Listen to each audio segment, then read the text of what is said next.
Going out a little farther than that, and a slide that's very similar to, but not identical numbers to what Laura was showing before. Within round-off, they're all the same. Mm-hmm. This is what we think this is what cosmology currently tells us the universe consists of.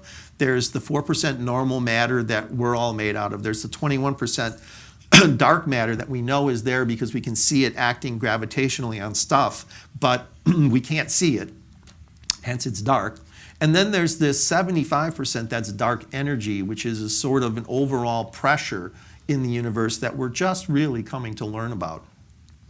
What can Chandra tell us about that? Well, this is an image that shows a cluster of galaxies. Almost all of the little points that you see in this image are actually individual galaxies.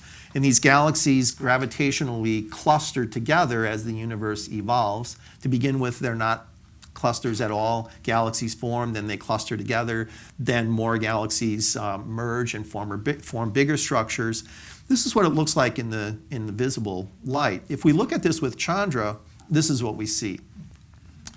The material in between the galaxies is filled with million-degree gas, diffuse gas that's been stripped off the individual galaxies, heated to very, very high temperatures, and it just glows in X-rays.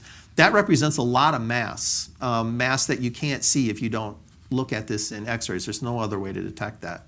But what's also interesting is the structure of this, right? The thing on the right kind of looks like the bow of a boat going through the water. And that's exactly what's happening here. We have two clusters of galaxies. They're merging through one another supersonically. And the thing that you see on the left is like a bullet moving through the air. It's forming a bow shock, and this is referred to as the bullet cluster.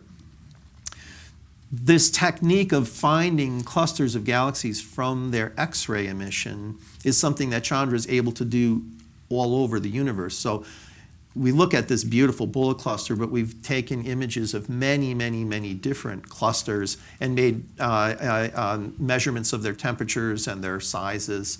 And that allows us to probe structures of the universe in the following way. When the universe first formed, as I said, and as an early slide that Laura showed, the material was all far apart, and eventually it coalesced into these galaxies. Well, it wasn't far apart, it just didn't coalesce into structures. Then eventually it coalesced into structures. If we look nearby, we can ask ourselves, okay, how many big clusters of galaxies should there be? How many small clusters of galaxies should there be as these things all sort of fall together? And this plot here shows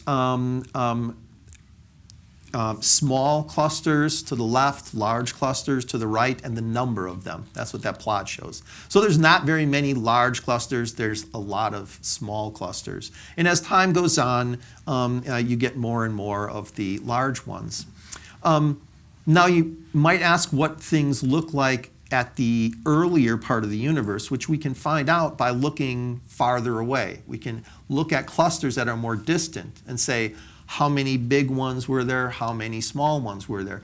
Did the universe coalesce the way that our physics would suggest that it should have? This plot, it's got that red circle around something that says omega lambda equals 0, okay? But as Laura explained, lambda is just the indicator for dark energy, so I don't have to explain that anymore because it's all clear, right? This is a model where there is no dark energy, and it's made to fit our data on clusters that are close to us, okay? This is what it would predict for the number of large and small clusters that are much farther away. And this is what we actually observe with Chandra. Oh, isn't that great? Okay? Yeah. And so what it's telling us is that we really don't have, at large distances, we really don't have as many large clusters as we thought we should. Now, why not?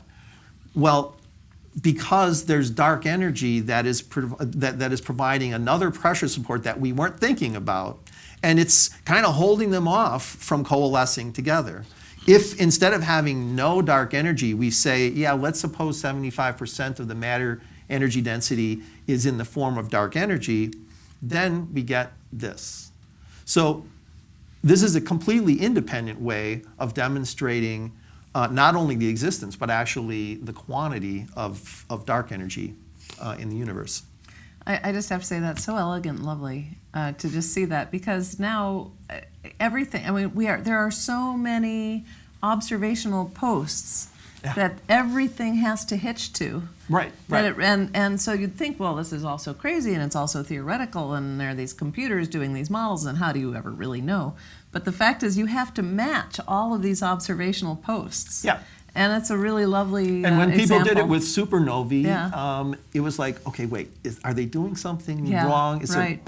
This is just a completely different Yeah. way of doing it and getting the same result.